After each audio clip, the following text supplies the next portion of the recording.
యొక్క చిత్తాన్ని మన జీవితంలో ఏమిటి అని తెలుసుకోవాలి అంటే మొదటగా మనము దేవుణ్ణి తెలుసుకోవాలి.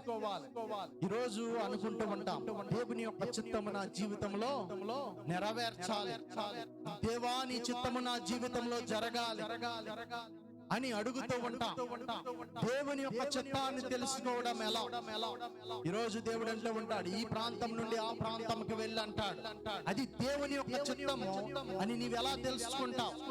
ఈరోజు దేవుడు ఆ ఒక పని చేయమన్నాడంటే అది దేవుని యొక్క చిత్తము అని నీవు ఎలా తెలుసుకుంటావు? దేవుని యొక్క చిత్తాన్ని తెలుసుకోవాలంటే మొదటగా నీవు దేవుని యొక్క స్వభావాన్ని తెలుసుకోవాలి. దేవుని యొక్క స్వభావం అంటే దేవుని యొక్క వ్యక్తిత్వము, దేవుని యొక్క క్యారెక్టర్. నువ్వు ఆయన తెలుసుకోవాలి అన్నప్పుడు నువ్వు మొదటగా ఏమి చేయాలి అంటే ప్రార్థన చెయ్యాలి. అప్పుడే నీకు ఒక వ్యక్తి స్వభావం తెలుస్తూ ఉండిద్ది. ఇప్పుడు ఒక మిత్రుడు ఉన్నాడండి, ఒక మిత్రుడితో మన సహవాసం చేసినప్పుడు, ఒక మిత్రుడితో కొంతకాలం తిరిగినప్పుడు ఆ ఒక మిత్రుడి యొక్క స్వభావం ఏమిటో మనకు తెలిసిద్ది. ఆ ఒక్క స్వభావం ఇచ్చే స్వభావమా, స్వార్థపూర్వకమైన స్వభావమా, లేదా దయ్యలేని స్వభావమా, ఎలాంటి స్వభావమో మనకు తెలిసిద్ది. అలాగే మనము యేసు క్రీస్తుతో సహవాసము చేయాలి అంటే మనము దేవుని యొక్క వాక్యాన్ని చదవాలి. మనం దేవుని యొక్క వాక్యాన్ని చదివినప్పుడు మనం దేవునితో సహవాసం చేస్తూ ఉంటాం, ఆయన స్వభావాన్ని తెలుసుకుంటూ ఉంటాం. మనం ప్రార్థన చేసినప్పుడు ఆయన స్వరాన్ని మనం వింటూ ఉంటాం. దేవునికి స్తోత్రం, హల్లెలూయా. మనం దేవుని యొక్క స్వభావాన్ని తెలుసుకోవాలంటే 4 విషయాలు ప్రాముఖ్యమైనవి.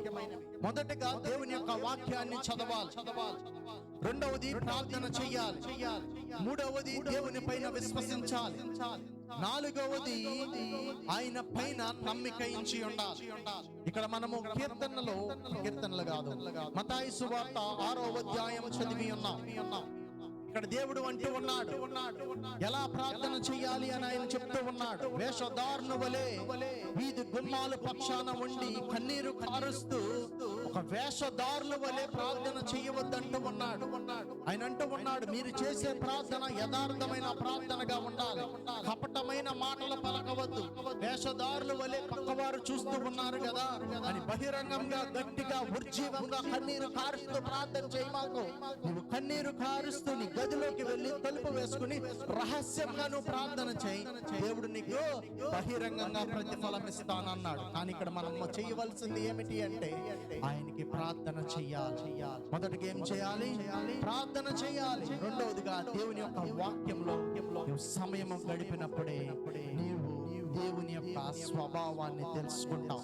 దేవుని యొక్క స్వభావాన్ని నువ్వు తెలుసుకున్నప్పుడు నువ్వు దేవుని యొక్క చిత్తాన్ని నెరవేరుస్తావు. ప్రభువా, నేను నీ పైన విశ్వసించా, నీ పైన నేను నమ్మా, నువ్వు నీ చిత్తము నెరవేర్చు అని నువ్వు నమ్ముతావు. ఇక్కడ ఒక వ్యక్తి ఉన్నాడు, కొంతకాల సంవత్సరాల క్రితం అతిపెద్ద జలపాతమైన నయాగరా ఫాల్స్ పైన తాడుగట్టి నడిచి ఉన్నాడు. అనేక మంది విని ఉంటారు ఈ యొక్క కథని. తాడుగట్టి నడిచి ఉన్నాడు. నడిచినప్పుడు ఆ చివరి నుండి ఈ చివరికి వెళ్ళాడు, ఈ చివరి నుండి ఆ చివరికి నడిచాడు. దాని తర్వాత ఒక వ్యక్తులను అడిగారు, మీరు ఎవరైనా నా పైన ఎక్కుతారా, నేను కూడా మిమ్మల్ని తీసుకెళ్తానంటే అక్కడ ఉన్న ఏ ఒక్క వ్యక్తి నమ్మలేదు. ఏ ఒక్క వ్యక్తి ఆయన పైకి వచ్చి ఎక్కలేదు. ఎందుకంటే ప్రతి ఒక్క వ్యక్తికి భయం. అమ్మో, ఎక్కడ పడిపోతామో, మధ్యలో ఏమయ్యిద్దో, అసలే అది ఒక అతిపెద్ద జలపాతము, కింద పడిపోతే మన యొక్క మృతదేహము కూడా దొరకదేమో అని భయపడిపోయి ఉన్నారు. అలాంటి సమయంలో ఒక చిన్న కుమారుడు వచ్చి తన పైకి ఎక్కాడు. ఒక చిన్న కుమారుడు ఆ చివరి వరకు తీసుకెళ్లాడు. ఆ చివరి నుండి ఈ చివరికి తీసుకొచ్చి ఉన్నారు. తీసుకువచ్చినప్పుడు ఒక వ్యక్తి అడిగాడు, అయ్యా చిన్నపిల్లోడా, నీవెందుకు ఆయన పైన ఎక్కావు, నీకు అంత ధైర్యం ఎలా వచ్చింది అంటే, ఆయన నా తండ్రి, నేను నా తండ్రిని నమ్మాను, నేను నా తండ్రిని నమ్మాను. ఎందుకంటే నా తండ్రి నన్ను విడిచిపెట్టేవాడు కాదు, నా తండ్రి చిత్తం నా జీవితంలో నెరవేరుస్తాడు. ఈ రోజు మనం చేయాల్సింది ఏంటంటే, నువ్వు దేవుని యొక్క చిత్తం నీ జీవితంలో జరగాలి అంటే నీవు ఆయన పైన విశ్వసించాలి, ఆయన నీవు నమ్మాలి. ప్రభువా నీ చిత్తం నా జీవితంలో నెరవేర్చు నాయనా అని నువ్వు ఆయన పైకి వెక్కి కూర్చుని, ప్రభువా నీ చిత్తము నెరవేర్చు.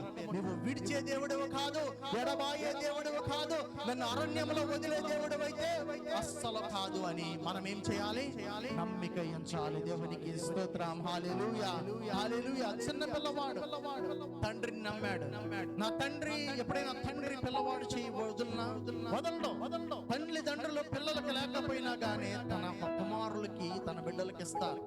అలాగే తన యొక్క కుమారుడు తండ్రిని నమ్మాడు. ఈ రోజు మనం ఏం చేయాలి అంటే, దేవుని యొక్క చిత్తము మన జీవితంలో నెరవేర్చబడాలి అంటే నీవు దేవుని నమ్మాలి, విశ్వసించాలి. ప్రభువా ఎందుకు నాయనా మా జీవితంలో ఈ కష్టం వచ్చింది అనగాదులే కానీ, ప్రభువా ఈ కష్టంలో నాకు ఏమి నేర్పించాలనుకుంటున్నావు, ప్రభువా ఎందుకు ఈ శోధన వచ్చింది అన్నది కాదులే కానీ, ప్రభువా ఈ శోధన నుండి నాకు ఏ ఒక్క రహస్యాన్ని నువ్వు నాకు దాచి ఉంచావు అని ఏ రోజైనా ప్రార్థించావా?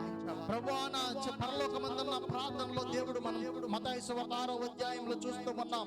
10వ వచనంలో అంటూ ఉన్నాడు, నీ రాజ్యము వచ్చుగాక, నీ చిత్తము పరలోకమందు నెరవేర్చినట్లు భూమి మీద నెరవేరును గాక అంటూ ఉన్నాడు. అంటే ప్రభువా నీ చిత్తము నా జీవితంలో నెరవేర్చు అని ఏ రోజు ప్రార్థన చేసావా? ప్రభువా ఈ యొక్క అరణ్య మార్గంలో ఎందుకు తీసుకువెళ్తూ ఉన్నావు? ఎందుకు నాయనా నా జీవితంలో కొన్ని విషయాలు బయలుపరిచావు, కొన్ని విషయాలు ఎందుకు బయలుపరచలా, కొన్ని విషయాలు నా జీవితంలో ఎందుకునైనా రహస్యంగా ఉంచావు అనే రోజైనా ప్రార్థించావా? ఈ రోజు మనం చూస్తూ ఉన్నాం ద్వితీయోపదేశ కాండము 29:29 వచనము. రహస్యములు మన దేవుడైన యెహోవాకు చెందెను. కొన్ని రహస్యములు యెహోవాకే చెందెను. బయలుపరిచినవి మాత్రమే మనకు తెలుస్తూ ఉంటాయి. ఈ రోజు దేవుడు కొన్ని విషయాలు మనకు బయలుపరుస్తూ ఉంటాడు. ఆ విషయాలే మనకు అర్థమవుతూ ఉంటాయి. ఆ విషయాలే మనం నెరవేర్చాలి. ఆ విషయంలోనే మనం దేవుని యొక్క చిత్తాన్ని మనం నెరవేర్చాలి. కొన్ని విషయాలు మనం చూసుకుంటూ ఉంటే అవి రహస్యంగా ఉంటూ ఉంటాయి. ఎందుకు శోధనగా వెళ్తూ ఉంటామో తెలియదు, ఎందుకంత వేదనగా వెళ్తూ ఉంటామో తెలియదు, ఎందుకంత అరణ్య మార్గంలో దేవుడు తీసుకెళ్తాడో తెలియదు. ఆ కొన్ని విషయాలు మన జీవితంలో రహస్యంగా ఉంటూ ఉంటాయి. అలాంటి సమయంలో ప్రభువా నేను నీ పైన ఆనుకుని ఉన్నా, నీ పైన నేను విశ్వసించి ఉన్నా, నీ చిత్తము నా జీవితంలో నెరవేర్చినట్లు, ఈ భూమి మీద నెరవేర్చినట్లు, పరలోకమందు నెరవేర్చినట్లు నా జీవితంలో కూడా నెరవేర్చు నాయనా అని ప్రార్థించాలి. దేవునికి స్తోత్రం. హల్లెలూయా, హల్లెలూయా.